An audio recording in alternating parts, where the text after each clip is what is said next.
বেডে পা ঝুলিয়ে বসে আছি।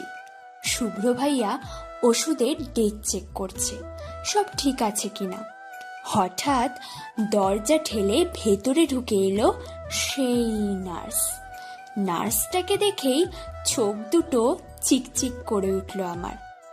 ওফ, এখন হবে বাংলা সিনেমা। শুভ্র দরজার শব্দ শুনে পেছনে ফিরে তাকিয়েই ভুরু কুঁচকাল। নার্সটি কাঁপা কাঁপা গলায় বলল, স্যার, আমি ওনাকে ওষুধ খাইয়ে দিচ্ছি, আপনাকে কষ্ট করতে হবে না। আপনাকে আমি আসতে বলেছিলাম? আর আপনার কি মনে হয় ওকে ওষুধ খাওয়ানোটা আমার জন্য অনেক কষ্টের ব্যাপার?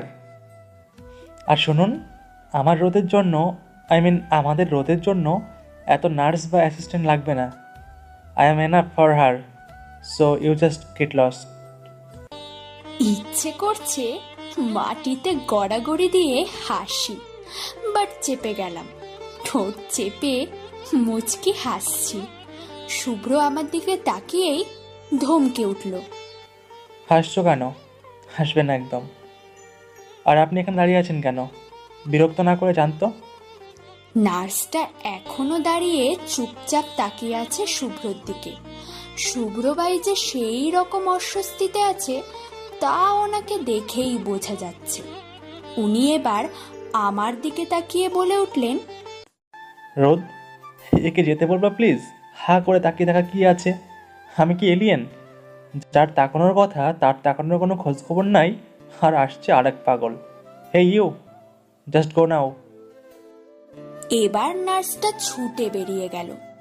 ধ্যাত, এত এত বিনোদন মিস করে যাচ্ছি জাস্ট বিকজ আমি কথা বলতে পারি না বলে। উনি তো রেগে মেগে শেষ। আমি হাত নেড়ে ওনাকে আমার দিকে তাকাতে বললাম। তারপর হাত আর মুখের ইশারায় কথা বলতে লাগলাম। আশ্চর্যের ব্যাপার, উনি আমার কথা বুঝতে পারছেন। আচ্ছা, উনি কি লিপ রিডিং জানে নাকি? আমি কথা বলার মতো করেই ধীরে ধীরে সাউন্ডহীন ভাবে বললাম, she is crushed on you. I know, but I am crushed and another one.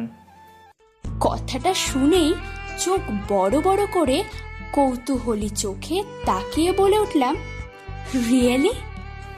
ইয়া। আমি ওনার হাত ধরে ঝাঁকাচ্ছি মেয়েটাকে শুনবো বলে। উনি মুচকি হেসে বলে উঠলেন, শুনতে চাও? আমি মাথা নাড়িয়ে হ্যাঁ জানালাম। উনি আমার মুখের দিকে এগিয়ে এসে বললেন, শিওর? আমি আবারও মাথা নাড়লাম যে আমি শুনতে চাই। উনি এবার আরো কাছে এসে আমার কানে ফিস ফিস করে বলে উঠলেন, আমার বলতে ইচ্ছে করছে না। এই কথা শোনার পর ইচ্ছে করছিল চুল সব টেনে ছিঁড়ে ফেলি। পাশে কাপড়ের ব্যাগ থাকায় ওটা হাতে নিয়েই মারতে লাগলাম ওনাকে। বলবি না তো জিজ্ঞেস করলি কেন, শুনবো কিনা? উনি রুম কাঁপিয়ে হাসতে লাগলেন। আমার হাত দুটো শক্ত করে ধরে বলে উঠলেন, এইভাবে কেউ মারে? মরে যাবো তো। আচ্ছা বাবা, বলছি, তবু মারামারি স্টপ রাখো। এবার আমি চুপচাপ শান্ত হয়ে বসলাম। আজ উনি আমাকে আবার টাচ করেছেন, কিন্তু কোনো ফিল আসেনি।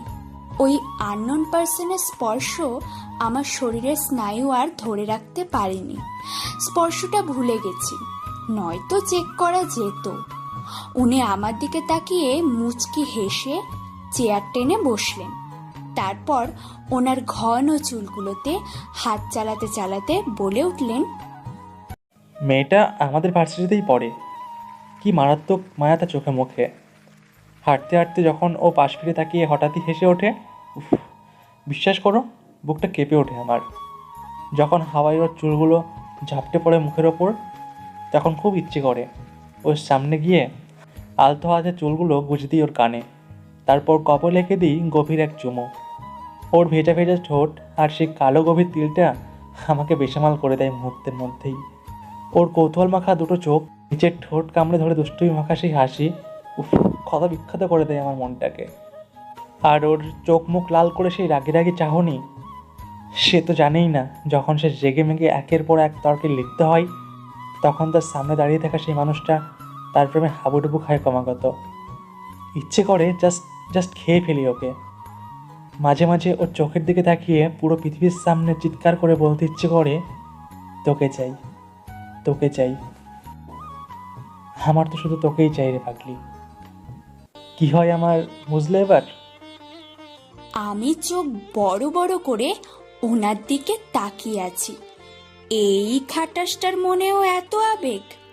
বাট মেয়েটাকে, একে পেলে খুন করে ফেলতাম। অসভ্য মেয়ে। উনি আমার দিকে তাকিয়ে ভুরু নাচিয়ে বললেন, কেমন বুঝলে বলো?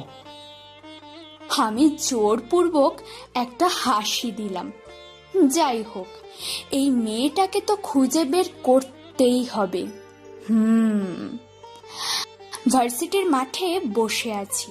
চিত্রা পাশে বসে বকবক করে চলেছে। ওকে থামিয়ে দিয়ে হঠাৎই বলে উঠলাম, এই চিতাবাঘ, আমাদের ভার্সিটির বেস্ট সুন্দরী কে রে? তুই? না, শ্রেয়া নামের মেয়েটাকে দেখেছিস? ম্যাথ ডিপার্টমেন্টের অসম্ভব সুন্দরী, আমার থেকেও সুন্দর। সিনিয়র ভাইরা তো লাইন লাগিয়ে দিয়েছে। তাই নাকি? ওই তো দেখ আসছে, নেভি ব্লু কালারের ড্রেস পরেছে যে। ও, দেখতে তো সুন্দরী। ডাকতো ওকে, কথা আছে। ওর সাথে তোর কি কথা? আরে ডাক তো দে, পরে বলছি কি কথা। কিন্তু কি কথা সেটা তো বল। তুই কি খেয়াল করেছিস শুভ্র ভাইয়া ওর দিকে প্রেম প্রেম নজরে তাকিয়ে থাকে? কি কি বলছিস তুই? শ্রেয়াকে? ইম্পসিবল। শুভ্র ভাই কোনো মেয়ের দিকেই ওভাবে তাকায় না। আমি যতবার দেখেছি, উনি রাগী চোখে হোক, খুশি খুশি চোখে হোক, যত রকম চোখেই তাকাক, ঘুরে ফিরে তোর দিকেই তাকাতে দেখেছি। চুপ, কিছু বুঝিস তুই? তোর চোখ তো শুধু ছেলেদের পেট পর্যন্তই পৌঁছায়। চোখের ভাষা কেমন করে বুঝবি? আরে শুভ্র ভাই আমার দিকে ভাই ভাই নজরে তাকায়। আমরা তো কাজিন, তাই। আর শ্রেয়ার দিকে তাকায় প্রেম প্রেম নজরে। শুভ্র ভাই নিজে আমায় বলেছে। তাছাড়া আমার মধ্যে প্রেম নজরে তাকানোর মতো কিছুই নেই, বুঝেছিস? এটা তোর ভুল ধারণা। তোর মধ্যে কিছু নাই, সেই জন্যই তো ছেলেরা প্রপোজের ঢালি সাজায়, তাই না? তুই থামবি? ফাউল প্যাচাল বাদ দিয়ে ওকে ডাক। শুভ্র, শ্রেয়া, দেখেছিস নামটাও মিলে যায়। শ্রেয়া মেয়েটা আমাদের সামনে বসে আছে। সত্যি মেয়েটা অসম্ভব রূপবতী, ছেলেদের প্রেমে পড়ার জন্য উপযুক্তও বটে। শুভ্র ভাইয়ের জন্য পারফেক্ট। আমি মুচকি হেসে বলে উঠলাম, কেমন আছো শ্রেয়া? ভালো, তুমি? আমিও ভালো। আচ্ছা, শুভ্র ভাইকে চেনো? আবরাজ শুভ্র? কে চেনে না ওনাকে? উনি তো ভার্সিটির ক্রাশ। তোমারও ক্রাশ? অবভিয়াসলি।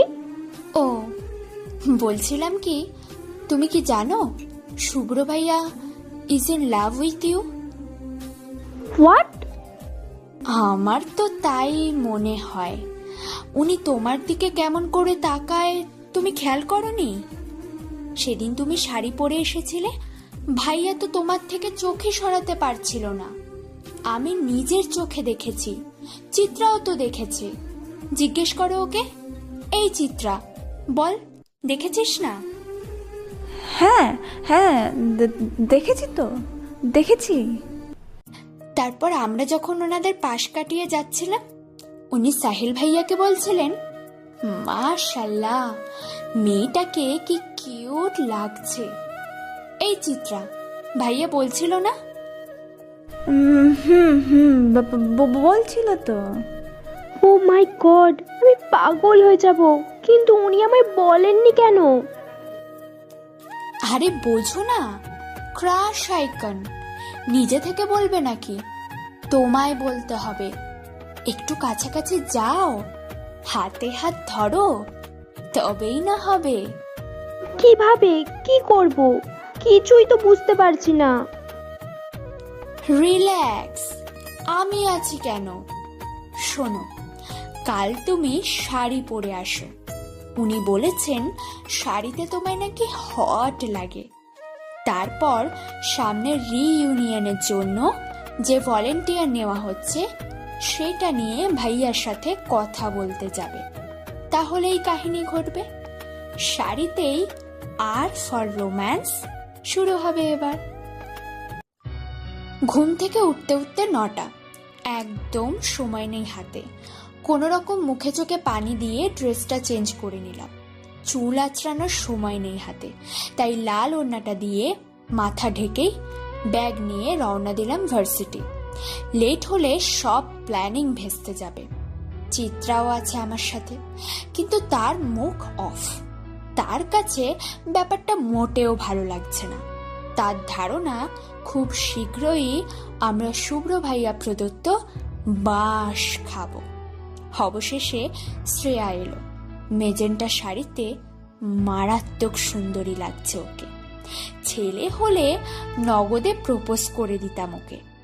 এখন বুঝতে পারছি শুভ্র ভাইয়া যেন তেন মেয়ের প্রেমে পড়েনি। আমরা অনেক খুঁজে শুভ্র ভাইকে খুঁজে বের করে অডিটোরিয়ামে এসে দাঁড়ালাম। শ্রেয়াকে দেখে সব ছেলেরা হা করে তাকিয়ে আছে।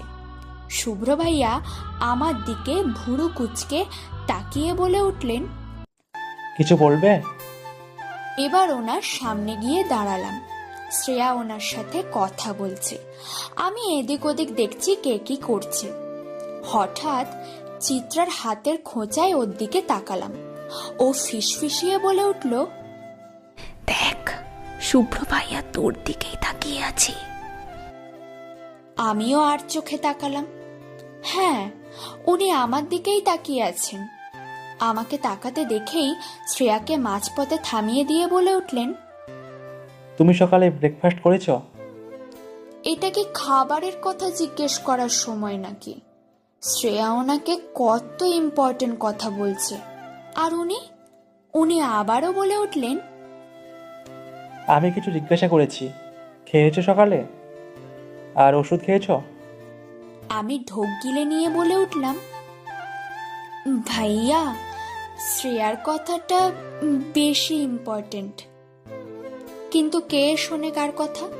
উনি সাব্বির ভাইকে ডেকে শ্রেয়ার সাথে এই বিষয়ে ডিসকাশন করতে বলে আমার কাছে এসে বললেন, চলো খাবে। নাও ঠেলা। প্ল্যানের 12টা বাজিয়ে ভাই আমাকে খাবার অফার করছে। ভাবা যায়? অসহ্য। ব্রেকফাস্ট করার হলে ক্যান্টিনে যাব, আপনি আমায় গাড়িতে আনলেন কেন? আর এভাবে আনার মানে কি? সবাই কেমন করে তাকিয়েছিল দেখেছেন? কে কি দেখলো তাতে আই ডোন্ট কেয়ার। এখন ওড়নাটা খোলো। হোয়াট? কি বলছেন এসব? আরে, আমি ওড়নাটা জাস্ট মাথা থেকে সরাতে বলেছি, অন্য কিছু না। আর কারোর সামনে এইভাবে মাথায় ওড়না দিয়ে আসবে না, কেমন? কেন? সবগুলো ছেলে কেমন আহাম্মাকের মতো তোমার দিকে তাকিয়েছিল সেটা একবার কি খেয়াল করেছ? স্কার্ট পরতে পারতে। এইভাবে আগাছোলা চুলে ঘুমো ঘুমো চোখে মাথায় লাল ঘোমটা এঁটে ছেলেদেরকে হার্ট অ্যাটাক করাতে চাও? লিসেন, ছেলেরা আমাকে নয় শ্রেয়াকে দেখছিল, ওকে? এই জন্যই তো সোহেলের মুখে মাছি ঢুকে যাচ্ছিল। ও তোমার চোখ দিয়ে গেলে খাচ্ছিল। ওয়াও, সাহিল ভাইয়া আমায় দেখছিল? রিয়েলি? আরে, এত খুশি হচ্ছ কেন? তো খুশি হব না? I am really crushed on him. You know what? উনি কি কিউট অ্যান্ড সুইট, অনেক ড্যাশিং। আমার কথাটা হয়তো ওনার হজম হলো না। হঠাৎই আমার দিকে এগিয়ে এলেন। আমি গাড়ির দরজার সাথে মিশে বসে আছি।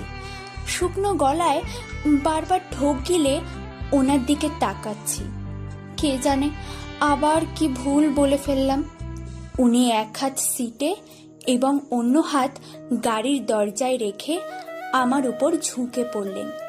নীরবে আমার চোখের দিকে তাকিয়ে আছেন। কি অস্বস্তিকর ব্যাপার। আমি নড়ে চড়ে উঠতেই উনি আরও এগিয়ে এসে বলে উঠলেন, সাহেল ডাসিং, কিউট, সুইট। তো আমি কি? আপনি তো পুরোই স্ট্রবেরি আইসক্রিম। আপনি ভাইয়া? আমার কথাটা শুনেই হতাশ দৃষ্টিতে আমার দিকে তাকালেন। আমি ওনাকে ধাক্কা দিয়ে সরিয়ে জোরে শ্বাস নিতে লাগলাম। উফ, আর একটু হলেই তো মরে যেতাম। শ্বাস নিতে নিতে সামনের দিকে তাকাতেই সাহেল ভাইয়াকে দেখতে পেলাম কারো সাথে হেসে গল্প করছেন। আমার অবচেতন মন বলছে শুভ্র ভাইয়া সাহেল ভাইয়ার প্রতি জেলাস। কারণ না জানলেও এই জেলাসনেসটা বাড়িয়ে দিলে কেমন হয়? যেমন ভাবা তেমন কাজ। শুভ্র ভাই চোখ মুখ লাল করে বসে আছেন। ওনাকে শুনিয়ে বলে উঠলাম, দেখুন ভাইয়া, সাহেল ভাইয়াকে নেভি ব্লু শার্টে কি কিউট লাগছে। উফ, আমি তো আহাত। আচ্ছা ভাইয়া, সাহেল ভাইয়া তো আপনার বেস্ট ফ্রেন্ড। তাহলে একটা কাজ করি, আমি ওনাকে পটিয়ে বিয়ে করে ফেলি। তাহলে আপনাদের রিলেশন আরো ক্লোজ হবে। আপনার বোনের হাজবেন্ড বলে কথা, তাই না? আচ্ছা, আমি সাহিল ভাইয়ার কাছে যাই, ওকে? কথাটা বলে গাড়ির দরজায় হাত দিতেই উনি আমার হাতটা জোরে টেনে ধরে চোখ মুখ লাল করে বলে উঠলেন, খবরদার, গাড়ি থেকে নামবে তো। Look at me, damn it. কি পেয়েছো ওর মধ্যে, বলো কি পেয়েছো? কথাটা বলেই গাড়ির সামনের দিকটায় খুব জোরে আঘাত করলেন উনি। এমন কিছু হবে ভাবিনি। আমি চমকে উঠে ওনার হাতের দিকে তাকাতেই অবাক হলাম। ব্যান্ডেজ ভিজে রক্ত গড়িয়ে পড়ছে। এটুকু রক্ত তেমন কোনো ব্যাপার না, কিন্তু আমার চোখে ভাসছে সেই রাতের ঘটনা। অনেক রক্ত, চারপাশে অনেক রক্ত। আমি কোনো রকমে বলে উঠলাম, রক্ত। উনি আমার কথায় হাতের দিকে ফিরে তাকালেন। হাতের দিক থেকে দৃষ্টি সরিয়ে আমার দিকে তাকিয়েই ডান হাত দিয়ে আমাকে নিজের কাছে টেনে নিয়ে মাথাটা চেপে ধরলেন বুকে। স্লো ভয়েসে কানে কানে বলতে লাগলেন, relax Rod, relax, take a deep breath. কিচ্ছু হয়নি, কিচ্ছু না। চোখ বন্ধ করো, আমার সাথে কথা বলো। আমি কিছুই বলছি না। চুপ করে ওনার বুকে মাথা গুজে খামচে ধরে আছে ওনার শার্ট। উনি আমাকে ধরে রেখেই রক্ত মাখা হাতে সাহেল ভাইয়াকে কল করলেন। হ্যালো সাহেল, তোর সামনে আমার গাড়ি, প্লিজ গাড়ির কাছে আয়, ইমার্জেন্সি। কিছুক্ষণ পরে সাহেল ভাইয়ার কথা শোনা গেল। কিরে শুভ্র ডাক, সানশাইনকে এভাবে জড়িয়ে ধরে আছিস কেন? Look at my hand, bleeding হচ্ছে আর ওর ব্লাড ধবিয়ে আছে। প্লিজ ব্যান্ডেজটা চেঞ্জ করে দে, আমি এক হাতে করতে পারবো না। ওকে, বাট এমনটা হলো কিভাবে? শুভ্র, তোর রাগটা একটু বেশিই বেড়ে গেছে।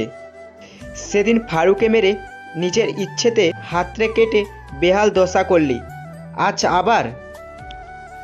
আজকে ইচ্ছে করে করিনি রে, হয়ে গেছে। উনি আমার চুলে হাত বুলিয়ে বলে উঠলেন, এই রোদ পাখি, ভয় পাচ্ছ? আমি মাথা নেড়ে সায় জানালাম, হ্যাঁ পাচ্ছি।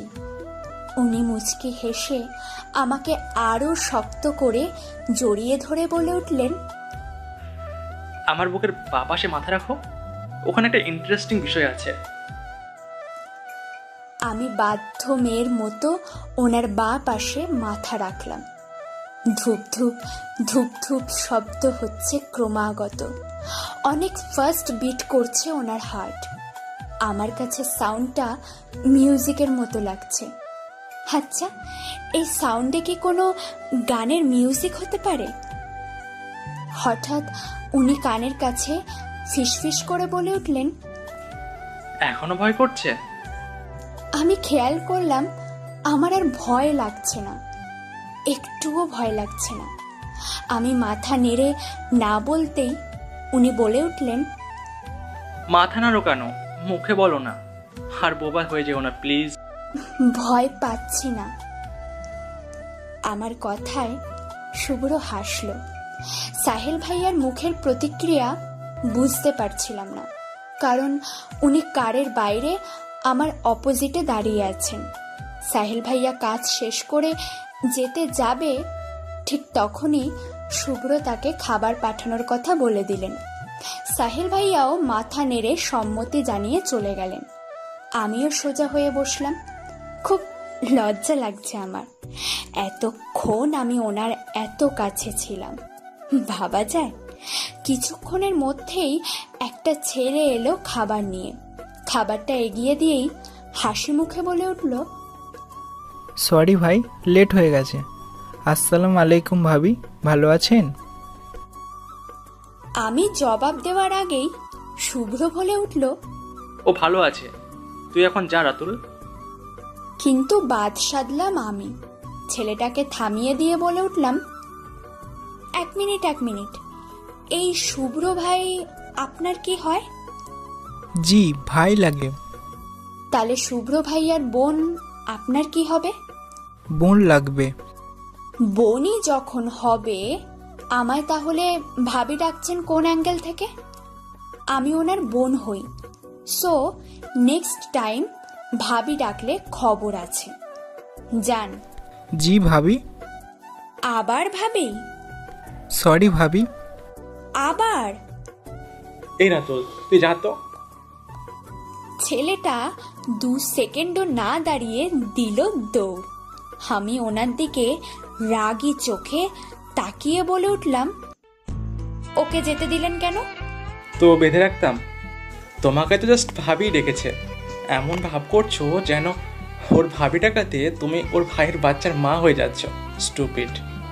ইচ্ছে তো করছে একে খুন করে ফেলি, তবুও চুপ করে গেলাম। আপাতত খিদে লেগেছে, একে পরে দেখা যাবে। আমি খাচ্ছি আর উনি গাড়ির সিটে হেলান দিয়ে গেমস খেলছেন। নিচের ঠোঁটটা কামড়ে ধরে কপাল কুঁচকে স্ক্রিনের দিকে তাকিয়ে আছেন। আমি ওনার দিকে তাকিয়ে থেকেই বলে উঠলাম, শ্রেয়াকে আজ কেমন লাগছিল?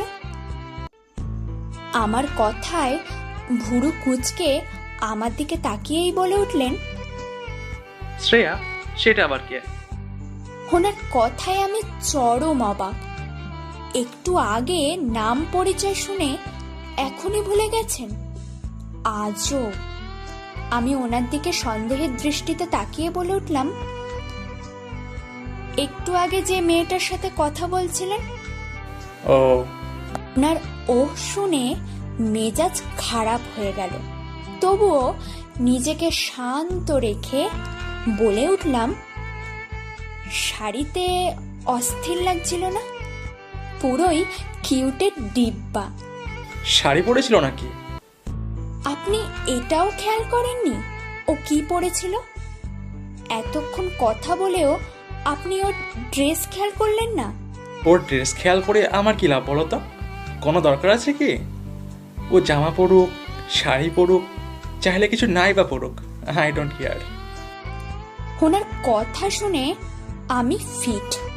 থ্যাংক গড শ্রেয়া এখানে নেই, নয়তো মেয়েটা সুসাইড করত।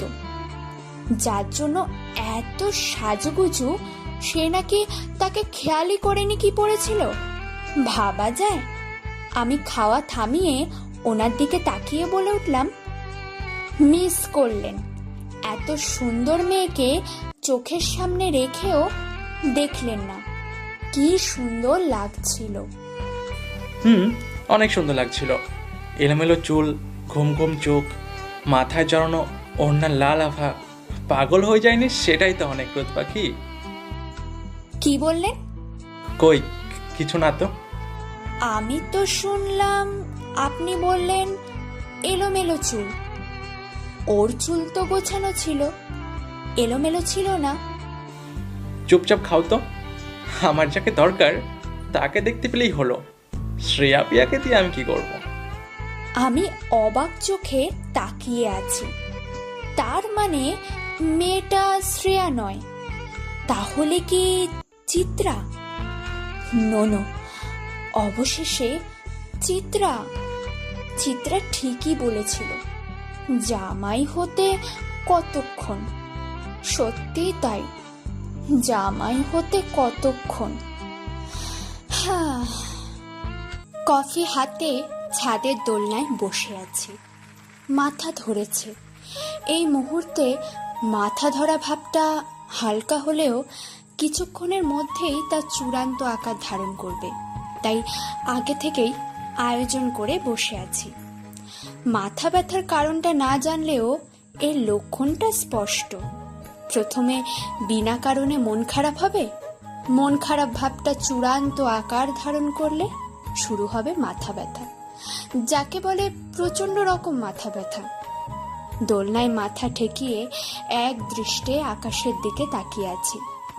রাতের আকাশটাকে উজ্জ্বল করে ফুটিয়ে তুলেছে ওই চাঁদ, সবার থেকে সুন্দর, প্রাণবন্ত, ঠিক ঠিক যেন শুভ্র ভাইয়ার মতো।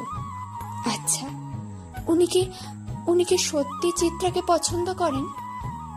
করারই কথা, না করে যাবেন কোথায়? চিত্রা যে অসম্ভব রূপবতী একটা মেয়ে। একটা দীর্ঘশ্বাস ফেলে সোজা হয়ে কফির কাপে চুমুক দিলাম। চিত্রাকে শুভ্র ভাইয়ার বউ হিসেবে খারাপ লাগবে না, বরং অসাধারণ মানাবে। আমার ভাবি হিসেবে তো পারফেক্ট। কি মনে করে কল দিয়ে বসলাম চিত্রাকে। হ্যালো, শুভ্র ভাইয়া শ্রেয়াকে নয় তোকে পছন্দ করে চিত্রা। আমার মুখে হঠাৎ এমন কথা শুনে অবাক হলো চিত্রা। কিছুক্ষণ চুপ করে থেকে বলে উঠল, আর ইউ ম্যাড? আমাকে কেন পছন্দ করতে যাবে বলতো? তুই যে সুন্দরী, পছন্দ না করে কোথায় যাবে? শোন রোদ, এসব ফাউল কথা বাদ দে। ভাইয়া যদি ভার্সিটিতে আমাদের চীনা পরিচিতদের মাঝে কাউকে ভালোবাসে তাহলে সেটা তুই, নয়তো কেউ না। ভাইয়া তোর কত কেয়ার নেয় দেখেছিস? শাট আপ চিতাবাঘ। তুই কেয়ার কোথায় দেখলি? অপমান ছাড়া কিচ্ছু করেছে উনি? যত সব। তুই কি জানিস, ফারুক নামের ছেলেটা 10 দিন যাবৎ আইসিইউতে, এখনো নাকি কোমায়। বুঝতে পারছিস ওর এই পরিণতির কারণ? নিশ্চয়ই শুভ্র ভাই মেরেছে। ঠিকই করেছে, সাকিবকে মারার সাজা। তোর কি মনে হয় না শুধু সাকিব না, অন্য কারো দিকে চোখ তুলে তাকানোর সাজা দেওয়া হয়েছে তাকে? উনি মেয়েদের রেসপেক্ট করেন, আমার জায়গায় অন্য কেউ থাকলেও তাই করতেন। রোদ, কেউ ইচ্ছে করে বুঝতে না চাইলে তাকে বোঝানো সম্ভব নয়, কোনো কালেই নয়। তুই কেন মানছিস না? ও তোকে পছন্দ করে। আজগুবি কথা মানা উচিত না চিত্রা। আমার মধ্যে এমন কিছুই নেই যাতে শুভ্র ভাইয়ের মতো ছেলে আমার প্রেমে পড়বে। এনিওয়ে, কথা বলতে এখন আর ভালো লাগছে না, এখন বাই। আরে কিন্তু চিত্রাকে কিছু বলতে না দিয়েই ফোনটা কেটে দিলাম আমি। ওর এসব অবিশ্বাস্যকর কথা শোনার বিন্দুমাত্র ইচ্ছে নেই এখন আমার, একটুকুও না। কেন ভাবছি আমি এত? গোল্লায় যাক সব, যাকে ইচ্ছে ভালোবাসুক শুভ্র ভাই, যাকে ইচ্ছে বিয়ে করুক। আমার তো কোনো যায় আসে না, তবু কেন বুকে চাপা কষ্ট হচ্ছে। মনে হচ্ছে সব ভেঙে গুড়িয়ে ফেলি, চিৎকার করে কান্না করি, তাতে হয়তো কষ্টটা একটু হলেও লাঘব হবে।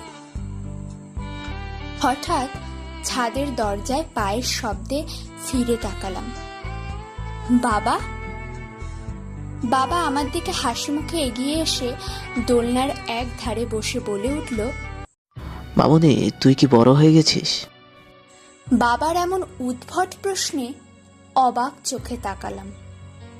বাবা হাসি মুখে আবারও বলে উঠলেন, মেয়ে বিয়ে দেওয়ার মতো কষ্টের আর কিছু এই দুনিয়াতে নেই, বুঝলি? মনে হয় কলিজাটা কেটে অন্য কাউকে দান করে দিচ্ছি, তবুও দিতে হয়। মেয়ের বাবারা পৃথিবীর শ্রেষ্ঠ অসহায়। এভাবে বলছো কেন বাবা? এমনি ইচ্ছে হলো তাই। এনিওয়ে মামুনি, তোর মামু এসেছে, রুহির বিয়ের কথা হবে মেবি। দেখতে দেখতে কিভাবে বড় হয়ে গেল বুঝতেও পারলাম না। তুইও হুট করে বড় হয়ে যাবি নিশ্চয়। আমি একদম বড় হব না বাবা, আর কারোর সাথে যাবও না, তোমার সাথেই থাকবো। রাজপুত্র এলে কি আর রাজকন্যার সে খেয়াল থাকবে? মামুনি, দেখবে উড়ে চলে গেছো। আমিও চাই আমার এই মায়াবতীটাকে একটা রাজপুত্র জয় করে নিয়ে যাক, যে রাজপুত্র রাজকন্যাকে রাজার চেয়েও বেশি ভালোবাসবে। আচ্ছা চল নিচে যাই, সবাই খুঁজবে তো।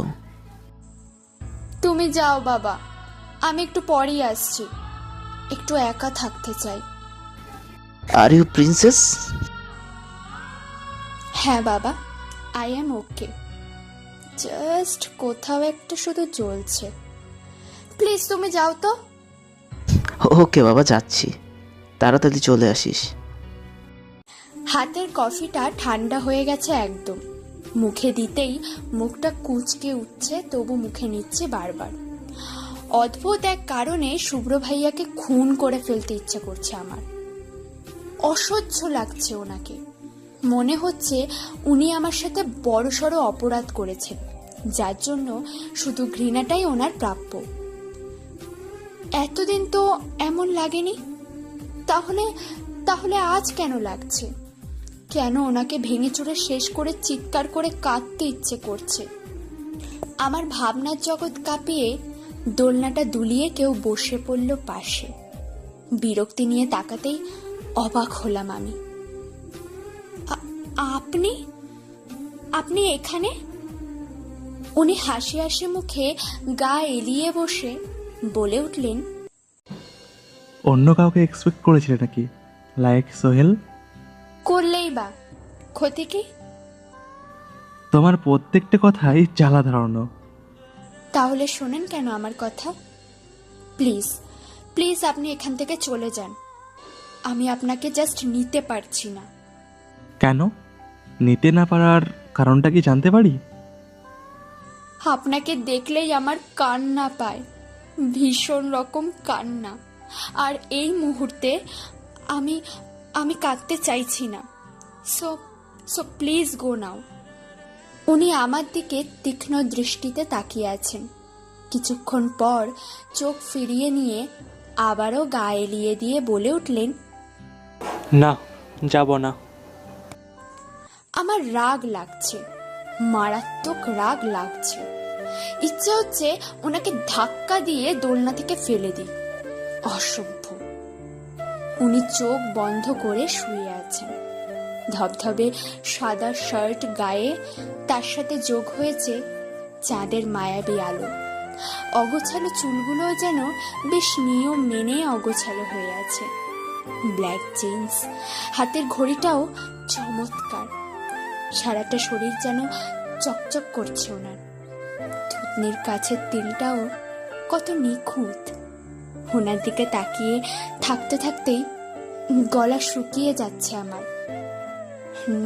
না, এখানে বসে থাকা যাবে না, কিছুতেই না। কথাটা ভেবে যেই না উঠতে যাব, ঠিক তখনই একটা কথা মনে পড়ায় আবারও বসে পড়লাম। ওনার দিকে তাকিয়ে স্নিগ্ধ স্বরে বললাম, আচ্ছা আপনার ক্রাশ আইকনের আর একটু ডিটেল বলবেন?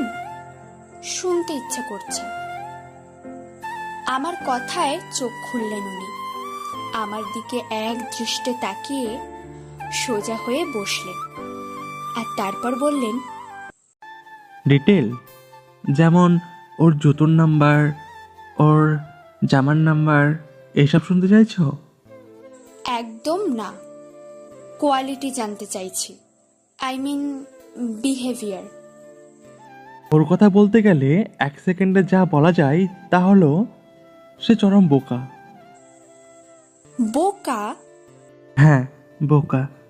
এই যে আমি ভদ্র শান্ত একটা ছেলে, ওর জন্য টোটালি টেম্পারেট হয়ে গেছি, সেটা ওর চোখেই পড়ে না। কদিন পর যখন আমি ওর জন্য পাগল হয়ে যাব, পাগল হয়ে রাস্তায় রাস্তায় ঘুরবো, তখনও তার চোখে পড়বে না। দুনিয়ার সব কিছু সে বোঝে, সব কিছু যুক্তি আছে তার কাছে। শুধু আমার বেলায় তার মাথার বুদ্ধির ঘরটাই খালি। আমার বেলায় সে হয়ে যায় বাচ্চা, অবুঝ। কেন বোঝে না? ভালোবাসি, মারাত্মক রকম ভালোবাসি। বুঝবে না কেন? আপনি ওকে সরাসরি বলে দিলেই তো পারেন, তাহলে সে বুঝতে বাধ্য। সে তবুও বুঝবে না।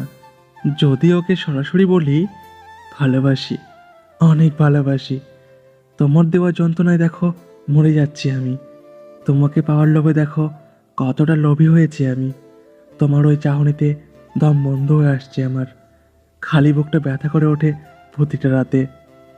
একটুও কি ভালোবাসা যায় না আমায়? প্লিজ একটু বাঁচাও আমায়, নয়তো মরে যাব। আমার বাঁচার উপায় একমাত্র তুমি। আমি যদি এইসব বলি তখন সে কি বলবে জানো? তখন সে বলবে, রিহার্সেল করছেন? শীঘ্রই কাউকে প্রপোজ করবেন বুঝি? ওনার কথায় হুহা করে হেসে উঠলাম আমি। সত্যি কি মেয়েটা এত বোকা? উনি আমার দিকে মুগ্ধ চোখে এক দৃষ্টিতে তাকিয়ে আছেন, তৃষ্ণার্ত তার দৃষ্টি।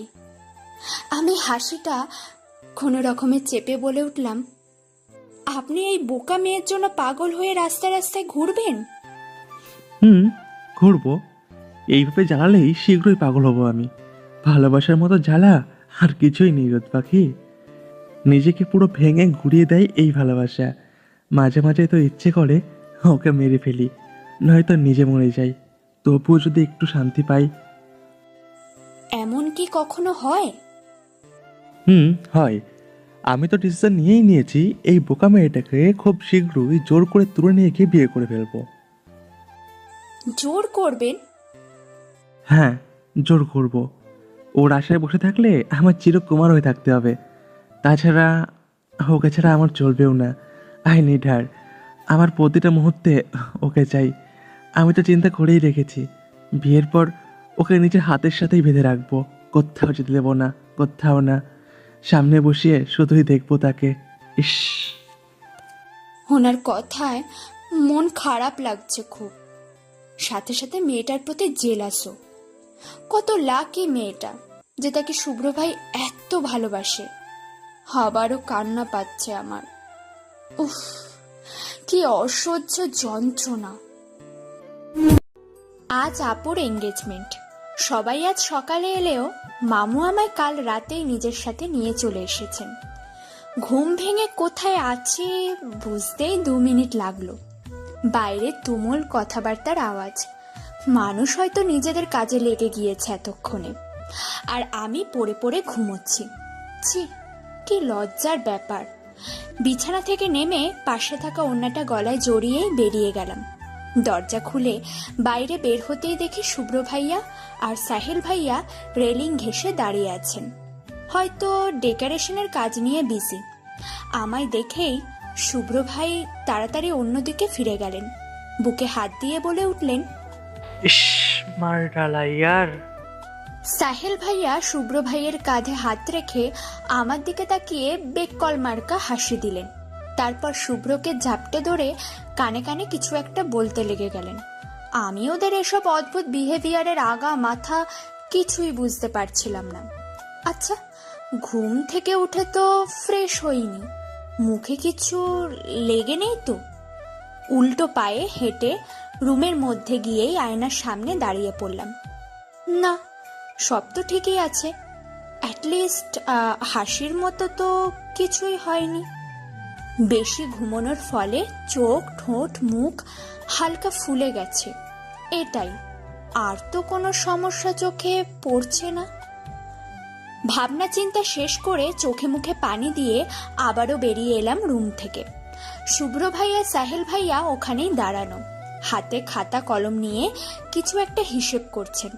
আমাকে দেখেই শুভ্র ভাইয়া আমার দিকে তীক্ষ্ণ দৃষ্টিতে তাকালেন। ওনার দৃষ্টি অনুসরণ করে বুঝতে পারলাম উনি আমার ঠোঁটের দিকে তাকিয়ে আছেন। আমি তাড়াতাড়ি ঠোঁটের উপর হাত রাখলাম। উনি হাতের কলমটা দাঁত দিয়ে কামড়ে ধরে কলমের ক্যাপটা ছাড়িয়ে নিলেন শক্ত এক টানে। নিচের ঠোঁট কামড়ে বাঁকা হাসি দিয়ে চলে গেলেন সেখান থেকে। ব্যাপারটাই আমি অবাক। ছি ছি, শুভ্র ভাই অমন বিহেভ কেন করলেন? কথাটা ভাবতে ভাবতে সামনে এগোতেই কারোর সাথে ধাক্কা খেলাম বলে মনে হলো। বিরক্তি নিয়ে সামনে তাকিয়েই দেখি সাকিব। হাতে ব্যান্ডেজটা এখনো আছে, পায়ে ব্যান্ডেজ নেই, তবে হাঁটতে যে একটু সমস্যা হচ্ছে তা দেখেই বোঝা যাচ্ছে। আরে সাকিব ভাইয়া, কেমন আছেন? আলহামদুলিল্লাহ, আপনি কেমন আছেন ভাবি? আবার সেই আমার কথাটা শেষ করার আগেই রাতুল নামের ছেলেটা এসে হাজির। আমার সামনে এসে হাঁপাতে হাঁপাতে বলে উঠল, ভাবি, লাল ফুলের ডালিটা দিতে বললো ভাই, কাল রাতে নাকি আপনার কাছে রেখেছিল। আমি কিছু বলতে যাব, ঠিক তখনই আরেকটা ছেলে এসে বলে উঠল, ভাবি, লাল ফুলের ডালির সাথে নাকি ভাইয়ের ওয়ালেটটা ওখানে পড়েছিল, পেয়েছেন? ভাই তাড়াতাড়ি ওয়ালেটটা দিতে বলল। এদের কথায় আমি আহাম্মক হয়ে গেলাম।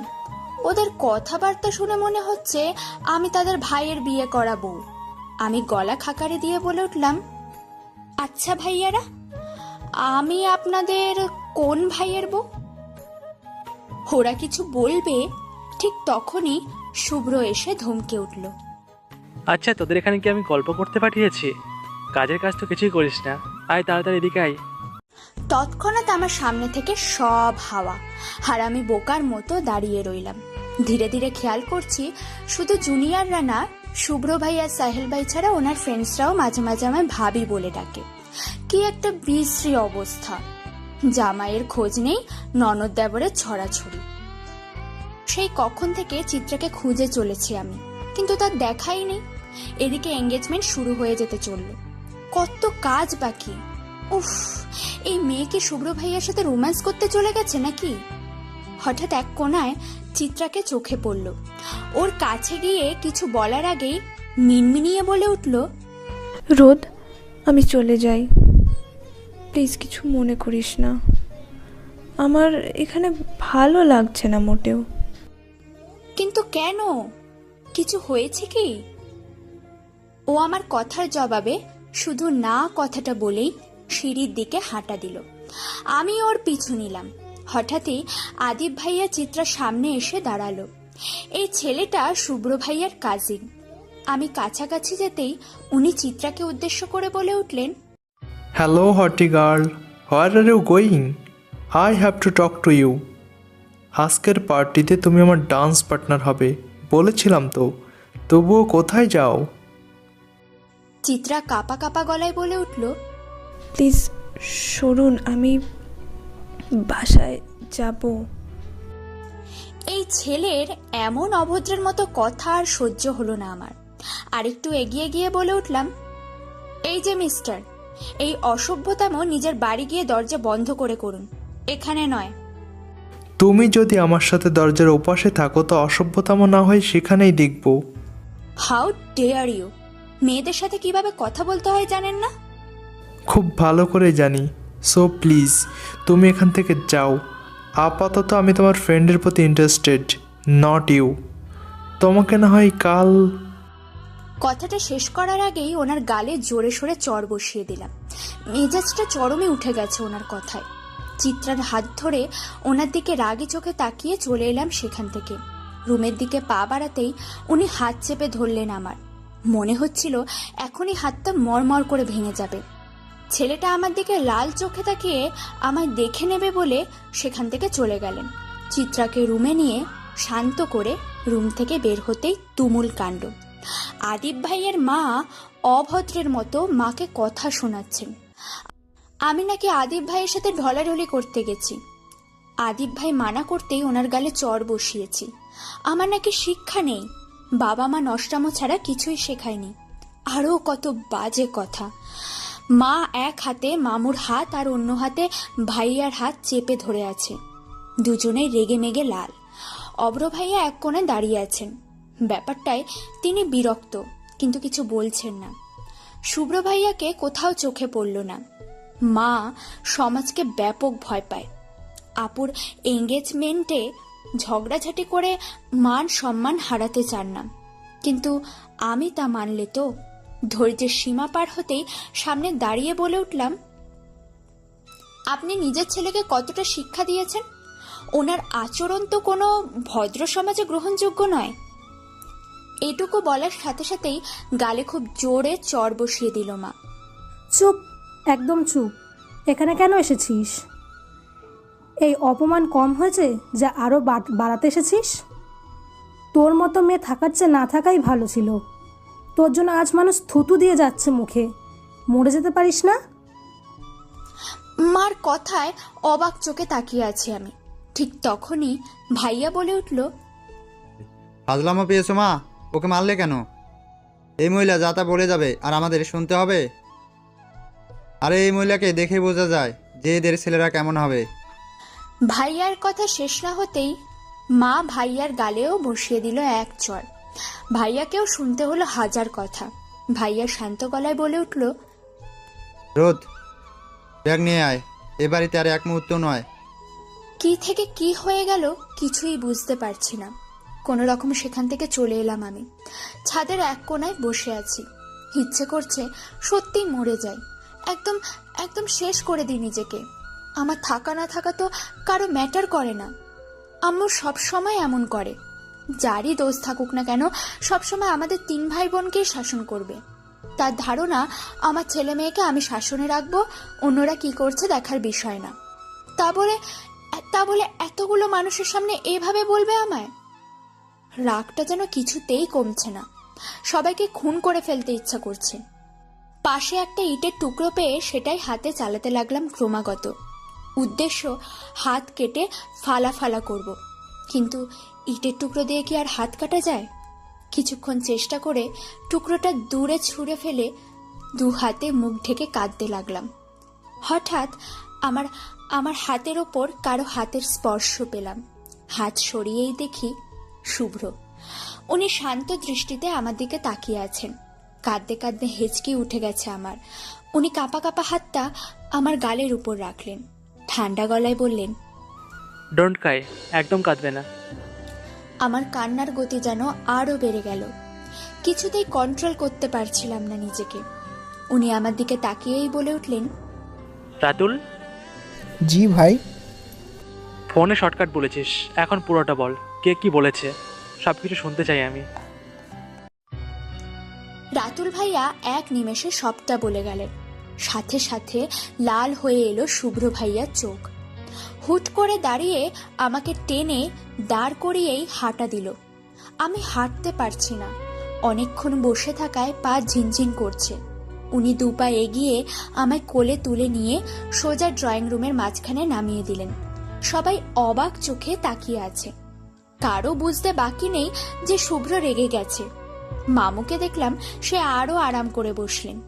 মামানি আগে যেমন বসেছিলেন অমনি বসে রইলেন। শুভ্র ভাইয়া আমার সামনে এসে বললেন, রোদ, জুতো খোলো।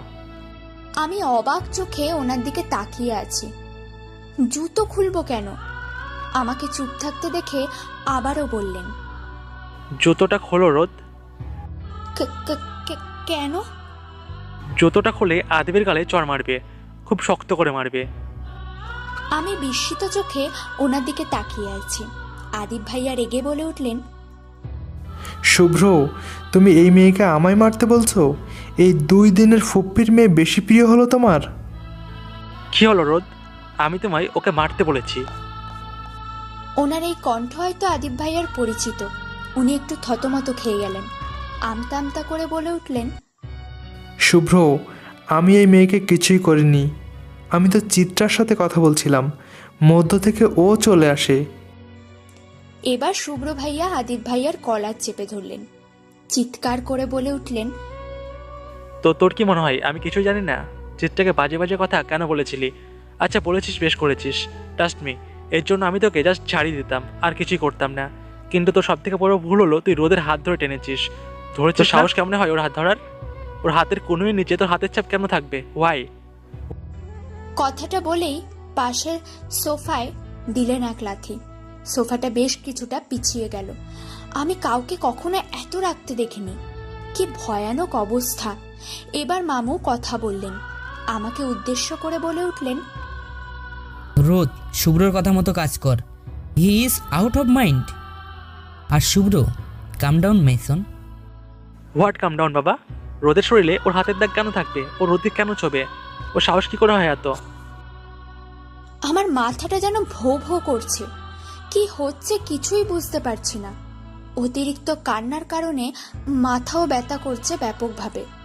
সোফার হাতলে হেলান দিয়ে কোনো রকমে দাঁড়ালাম। আদিব ভাইয়ের মা ঝনঝনে গলায় শুভ্র ভাইয়ার মাকে উদ্দেশ্য করে বলে উঠলেন, তুই কিছু বলবি না রানু? আমার ছেলেকে যে তোর ছেলে এভাবে অপমান করছে আর তুই চুপ করে বসে আছিস? কি করতে বলিস আপা? আদিব যেমন আমার ভাগ্নে, রোদর ঠিক তেমনি আমার ভাগ্নে। ওকে অপমান করার সময়ও তো আমি চুপ ছিলাম, এখনও চুপ থাকবো, এটাই স্বাভাবিক। আর আমার ছেলের বিহেভিয়ার নিয়ে আমার কোনো সমস্যা হচ্ছে না। He is always right. আমার শুভ্র ভুল কিছু করে না, অ্যাটলিস্ট আমার চোখে তো পড়ছে না। তোর কাছে শুভ্র বিহেভিয়ার ঠিক লাগছে? অবশ্যই ঠিক লাগছে। আদিব যা করে তা তোর কাছে ঠিক মনে হলে আমার ছেলে দোষী কেন হবে? তাকেও আমি 10 মাস 10 দিন পেটে রেখেছি। এবার আর চোখ খুলে রাখতে পারলাম না। শরীরটা হালকা গতিতে কাঁপছে। ধীরে ধীরে সবটা অন্ধকার হয়ে এলো। তারপর কি হয়েছিল জানি না, তবে আদিব ভাই জুতোর বাড়ি থেকে বেঁচে গিয়েছিল। চোখ মিটমিট করে তাকালাম। চোখের সামনে সাদা টাইলস করা ছাদ, ঘরে কোনো সারা শব্দ নেই। চারপাশে চোখ ঘুরিয়ে মনে করতে চেষ্টা করছি অ্যাকচুয়ালি কি ঘটেছিল আমার সাথে। কথাগুলো মনে হতেই শুভ্র ভাইয়াকে একটা থ্যাঙ্কস দিতে ইচ্ছে করছে, একদম গ্র্যান্ড থ্যাঙ্কস। কাউকে তোয়াক্কা না করে এমন স্ট্যান্ড কজন নিতে পারে? ওনার সবকিছুই ভালো লাগছে আজ। আচ্ছা, আমি কি ওনার প্রেমে পড়ে যাচ্ছি? কিন্তু কিন্তু উনি তো চিত্রাকে পছন্দ করেন। আচ্ছা এমনও তো হতে পারে যে উনি আমায় পছন্দ করেন। হতে পারে নাকি? কথাটা ভাবতে ভাবতেই উত্তেজনায় এক লাফে উঠে বসলাম আমি। শরীরটা দুর্বল, কিন্তু ওনার কথা চিন্তা করতেই মনে লাড্ডু ফুটছে ক্রমাগত। দরজার বাইরে কারো হাসি আর চাপা কথা শোনা যাচ্ছে। কণ্ঠটা পরিচিত। অসীম কৌতূহল নিয়ে দরজার কাছে যেতেই থমকে দাঁড়ালাম আমি। চিত্রা আর শুভ্র ভাইয়া হাসাহাসি করছে। কি নিয়ে তাদের এত আনন্দ? হাসিটা চেপে শুভ্র ভাইয়া বলে উঠলেন, ভালোবাসি বলে ভালোবাসতে হয় না চিত্রা। ভালোবাসাটা সত্যি হলে উপলব্ধিটা করেই নেওয়া যায়। চেঁচিয়ে পুরো পৃথিবীকে বলতে হবে আমি তোমায় ভালোবাসি, তবে তুমি মানবে, এই উক্তিতে আমি বিশ্বাসী নই। আমার ভালোবাসা সত্য হলে, আমি তোমায় সত্যি ভালোবেসে থাকলে তোমার কাছে সেই উপলব্ধিটা এমনিতেই চলে আসবে। I am right miss Chitra? Yes mister, you are always right. Yeah, I know. আপনার স্মাইলটা কিন্তু জোশ, একদম প্রেমে পড়ে যাওয়ার মতো। যেভাবে লজ্জা পাচ্ছ তাতেই তো আমি তোমার প্রেমে। এইটুকু শোনার পরেই উল্টো হেঁটে বারান্দায় গিয়ে দাঁড়ালাম। নিজের প্রতি ঘেন্না হচ্ছে, ভয়ানক ঘেন্না। নিজের বান্ধবীর পছন্দের মানুষের দিকেই আমার নজর কি করে গেল? ছি, আমি নিশ্চয়ই খুব বাজে মেয়ে। খুব খুব খুব বাজে মেয়ে। ওই তো গল্প উপন্যাসে বিশ্বাসঘাতক বান্ধবীদের মতো যাদের দেখলে ঘৃণা লাগে, ঠিক তেমন মেয়ে মনে হচ্ছে নিজেকে। না, এভাবে চলতে পারে না।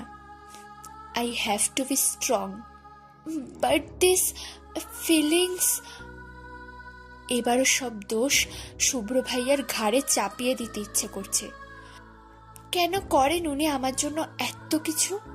হোয়াই? গ্রিলে রাখা হাতটা কেঁপে উঠছে আমার, কান্নাগুলো ভিড় জমিয়েছে বুকে।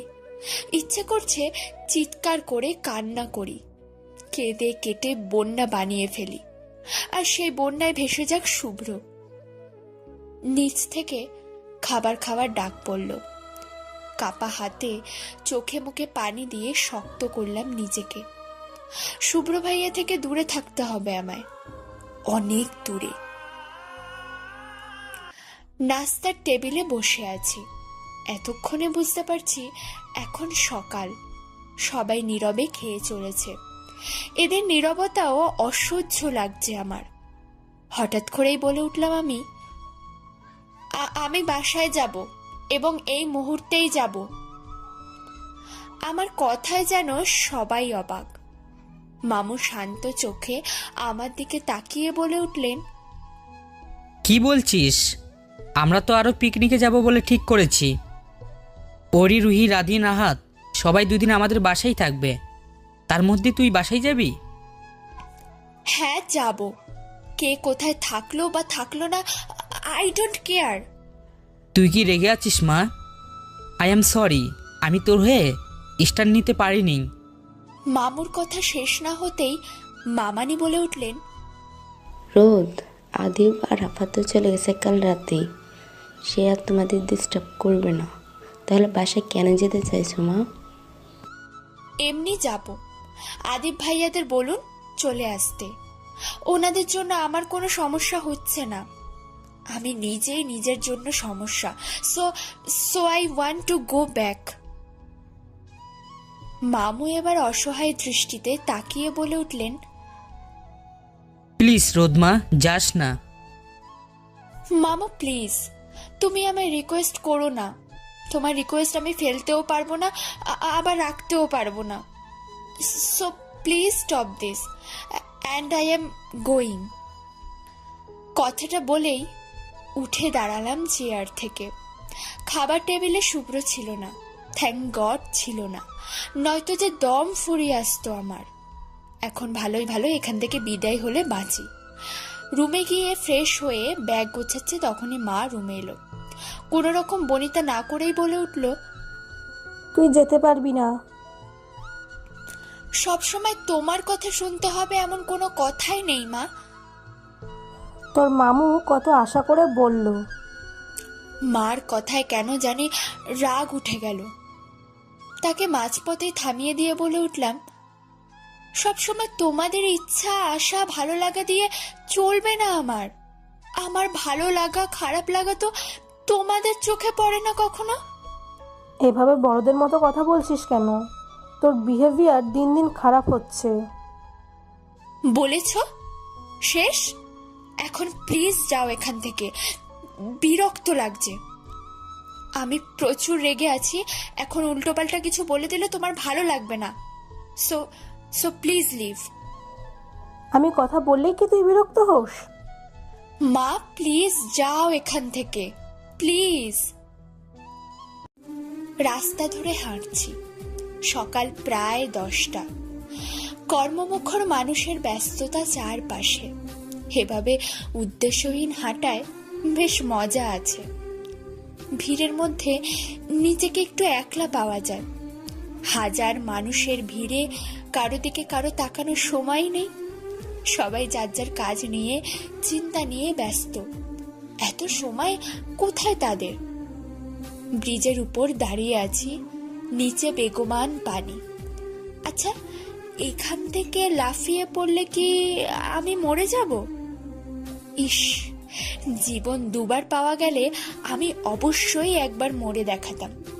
মানুষ মরার পর মানুষের কত রিয়াকশন হয়, আমি মারা গেলে সবার কেমন রিয়াকশন হবে জানার খুব ইচ্ছে। আচ্ছা, শুভ্র ভাইয়ার কি খারাপ লাগবে? উনি কি কাঁদবেন? হেমা, ছি ছি ছি ছি, উনি কাঁদতে যাবেন কেন? কি উদ্ভট চিন্তা আমার। ঠিক তখনই তুমুল হর্ন কানে এলো। কেউ একজন ক্রমাগত হর্ন বাজাচ্ছে। ইচ্ছে করছে একটা চড় লাগাই লোকটার গায়ে। অত্যন্ত বিরক্তি নিয়ে পিছনে ফিরে তাকালাম। ভাইয়া বাইকের উপর বসে কিউট স্মাইল দিয়ে আমার দিকে তাকিয়ে আছে। ভাইয়াকে দেখে ভালো লাগলেও মুখে বিরক্তির ছাপ ফুটিয়ে বলে উঠলাম, কি চাই? তোকে চাই। মানে? বাইকে উঠে আয়, আজ দুই ভাই বোনে এই শহর থেকে দূরের কোনো গ্রামে ঘুরে আসবো, মনে একদম ফ্রেশ হবে। আমি যাব না, তুই ফোট এখান থেকে। চল না যাই।